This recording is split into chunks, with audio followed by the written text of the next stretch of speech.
মায়ের ডাকের সানজিদা তুলি বিএনপির প্রার্থী হওয়ার পর উচ্ছ্বাসিত হয়েছিলেন সাধারণ মানুষ।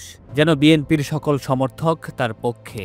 কিন্তু নির্বাচন যত ঘনিয়ে আসছে ততই সরে যাচ্ছে আশীর্বাদের ছায়া। ঢাকা ১৪ আসনে নিজ দলের কর্মীদের বিরোধিতার শিকার হচ্ছেন এই প্রার্থী। তুলির প্রার্থিতা বাতিলের দাবিতে এই মশাল মিছিল যেন সাম্প্রতিক বিএনপির প্রতিচ্ছবি।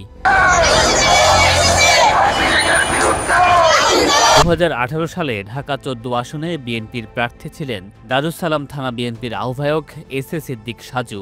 অনেকে ধরেই নিয়েছিলেন এবারও তিনিই পাবেন বিএনপির মনোনয়ন, কিন্তু অনেকটা অপ্রত্যাশিতভাবে মায়ের ডাকের সানজিদা তুলির নাম ঘোষণা করে বিএনপি। এরপর থেকে শুরু হয়েছে বিচিত্র প্রতিক্রিয়া। কেউ বলছেন প্রার্থী নির্বাচনে বিএনপির সবচেয়ে ভালো সিদ্ধান্তগুলোর একটি, আবার কেউ বলছেন দলের ভেতর বিরোধ উস্কে দিল বিএনপি।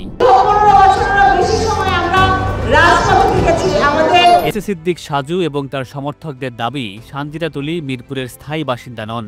এমন বহিরাগত কাউকে দল প্রার্থী করলে তা মেনে নেবে না ভোটাররা। তাই তুলির প্রার্থিতা বাতিল করার দাবিতে মশাল মিছিল ও গণসংযোগ করছেন এস এ সিদ্দিক সাজু। এই আসনে জামায়াত ইসলামের প্রার্থী গুমের শিকার ব্যারিস্টার মীর আহমেদ বিন কাশেম। ৫ আগস্টের পর তিনি এখন পরিচিত মুখ। তাছাড়া তার প্রতি অনেক ভোটারের মানবিক সহানুভূতিও কাজ করছে। অনেকেই ধারণা করছেন এই কৌশলে বিএনপিও প্রার্থী করেছে গুমের শিকার বিএনপি নেতা সুমনের বোন তুলিকে। তাছাড়া মায়ের ডাক সংগঠনের মাধ্যমে তুলি দেশব্যাপী পরিচিতি পেয়েছেন।